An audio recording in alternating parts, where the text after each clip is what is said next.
미국의 저명한 영성신학자 마르바던이 쓴 고귀한 시간 낭비 예배라는 책에 보면 이런 이야기가 기록되어 있습니다. 미국의 서부 개척 시대에 한 무리의 마차가 중부의 세인트루이스를 떠나 서부의 오리건으로 향했다고 합니다. 일행은 모두 독실한 그리스도인이어서 주일에 이동을 멈추고 쉬었다고 합니다.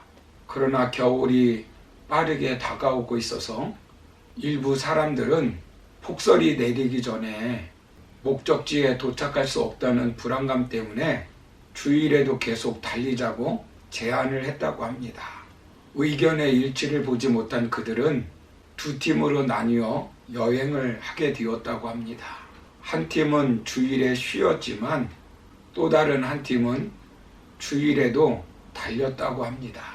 그런데 결과는 의외였다고 합니다. 주일에 쉬며 예배드렸던 팀이 더 일찍 오리건에 도착했다는 것입니다. 주일에 쉬며 예배드렸던 팀은 영적으로나 육적으로 힘이 넘쳐서 잘 달릴 수 있었기 때문이라고 합니다. 마르바던은 이 이야기를 마치면서 이렇게 기록하였습니다. 하나님은 자신의 계명을 존중하는 자를 존중하신다. 사랑하는 성도 여러분, 우리가 이 땅에서 살아갈 때 어떤 중심으로 살아가야 될까요? 하나님을 존중히 여기며 살아가야 합니다. 다윗은 누구보다도 하나님을 존중히 여겼습니다. 그래서 하나님은 다윗을 향하여 내 마음에 맞는 자라라고 말씀하셨습니다. 그렇다면 다윗의 어떤 마음이 하나님의 마음에 맞았을까요? 첫째는 항상 하나님을 모시는 마음입니다. 둘째는 하나님을 사랑하는 마음입니다. 그리고 셋째는 지혜로운 마음을 가지고 살았습니다. 우리가 지난 시간에 살펴본 것은 다윗은 지혜로운 마음을 가지고 살았는데 우리도 다윗처럼 하나님이 주시는 지혜를 가지고 살려면 어떻게 해야 한다라고 말씀드렸습니까? 우리가 지혜로운 마음을 가지기 위해서 성령 충만받기를 위해서 힘쓰고 하나님을 경외하며 하나님의 말씀을 주야로 묵상하며 날마다 하나님께 지혜를 달라고 기도해야 한다라고 말씀드렸습니다. 그렇다면 우리가 지혜로운 마음을 가지고 살면 어떤 결과가 일어날까요? 지혜로운 마음을 가진 다윗이 어떻게 되었습니까? 먼저는 주어진 일을 하나님께서 원하시는 방법으로 잘 처리하여 형통했습니다. 5절을 보시면 다윗이 가는 곳마다 지혜롭게 행했다라고 말씀합니다. 그리고 14절에도 보시면 모든 일을 지혜롭게 행하였다라고 기록하고 있습니다. 모든 신하보다 지혜롭게 행했다는 것입니다. 어떤 장소에서든지 어떤 시간에서든지 어떤 일이든지 어떤 사람과 비교하든지 지혜롭게 일 처리를 했다는 것입니다. 여기 지혜라는 단어는 다른 곳에서 형통으로 번역되어 있습니다. 다윗은 지혜롭게 행하여 어디에서나 무슨 일을 하든지 형통했습니다. 반면에 사울은 간사하고 교활한 꾀를 내어 형통하지 못했습니다. 사무엘상 18장 11절을 보시면 그가 스스로 이르기를 내가 다윗을 벽에 박으리라 하고 사울이 그 창을 던졌으나 다윗이 그의 앞에서 2번 피하였더라 라고 말씀합니다. 수금을 타는 다윗에게 창을 던져 죽이려고 하였으나 2번이나 실패했습니다. 본문 16절을 보시면 온 이스라엘과 유다는 다윗을 사랑하였으니 그가 자기들 앞에 출입하기 때문이었더라 라고 말씀합니다. 군사령관을 천부장으로 강등시켜 백성들의 관심의 대상에서 사라지게 하려고 했습니다. 그러나 오히려 온 이스라엘의 사랑을 받았습니다. 사울 왕은 딸을 미끼로 다윗을 죽이려고 하였지만 오히려 다윗은 승리하고 딸 미갈은 다윗을 사랑하였습니다. 그러므로 우리도 지혜롭게 행하여 형통할 수 있기를 소망합니다. 두 번째로는 다윗은 지위를 얻었습니다. 18장 5절을 보시면 다윗은 사울이 보내는 곳마다 가서 지혜롭게 행하매 사울이 그를 군대의 장으로 삼았더니 온 백성이 합당히 여겼고 사울의 신하들도 합당히 여겼더라라고 말씀합니다. 사울 왕이 다윗을 군대의 장으로 세웠습니다. 13절을 보시면 천부장이 됩니다. 뿐만 아니라 훗날에 다윗은 이스라엘 나라의 왕이 되었습니다. 역대상 17장을 보시면 하나님께서 나단 선지자를 통해서 세 가지를 약속하시는 것을 보게 됩니다. 첫 번째로 다윗이 어디로 가든지 하나님이 함께 하시겠다고 약속하셨습니다.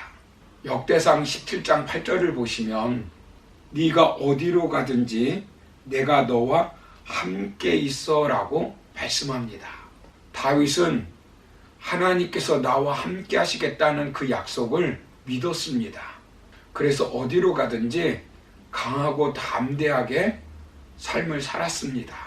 그리고 두 번째는 승리를 주시겠다고 약속하셨습니다. 역대상 17장 10절을 보시면 전에 내가 사사에게 명령하여 내 백성 이스라엘을 다스리던 때와 같이 아니하게 하고 또 내 모든 대적으로 네게 복종하게 하리라 라고 말씀하셨습니다. 전쟁에서 늘 승리하게 해주시겠다는 것입니다. 그래서 다윗은 전쟁을 할 때마다 승리하는 것을 보게 됩니다. 그리고 세 번째는 다윗의 나라를 견고하게 세워주시겠다고 약속하셨습니다. 역대상 17장 14절을 보시면 내가 영원히 그를 내 집과 내 나라에 세우리니 그의 왕위가 영원히 견고하리라 라고 말씀합니다. 하나님께서는 다윗이 나라를 다스릴 때 견고하게 세워주셨습니다. 하나님께서는 다윗을 왕의 자리에 오르게 하셨을 뿐만 아니라 그와 함께 하셨고 전쟁에서 승리케 하셨고 나라를 견고하게 세워주셨습니다. 하나님께서는 다윗을 왕의 자리에 세우셨을 뿐만 아니라 왕이 나라를 잘 다스릴 수 있도록 도와주신 것입니다. 우리도 하나님이 주시는 지혜를 가지고 살면 높은 자리에 오를 수 있고 하나님께서 주시는 축복의 삶을 살 수 있습니다. 마지막 세 번째는 다윗은 백성들의 인정을 받았습니다. 본문 16절을 보시면 온 이스라엘과 유다는 다윗을 사랑하였으니라고 말씀합니다. 이스라엘 사람이나 유다 사람들이나 다 다윗을 사랑하였습니다.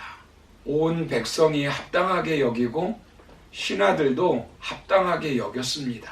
뿐만 아니라 여인들이 만만이라고 다윗을 칭송합니다.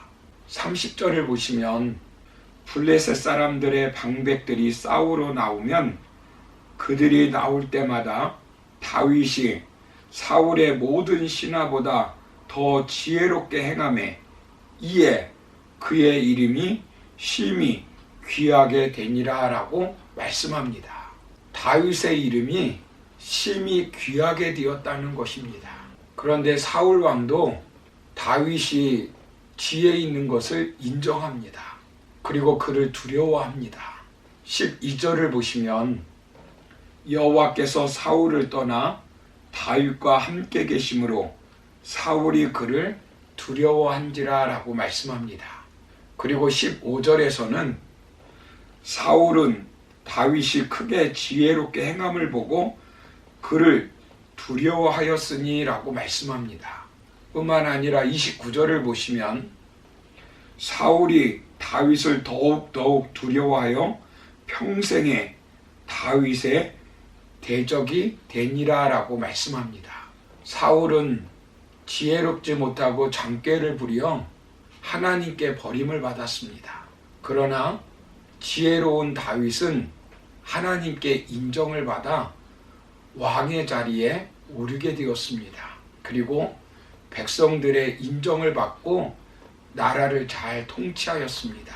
그러므로 우리도 하나님이 주시는 지혜를 받아 다윗처럼 형통하고 하나님께 인정받고 귀하게 쓰임받는 저와 여러분 다 되기를 주님의 이름으로 축원합니다. 감사합니다.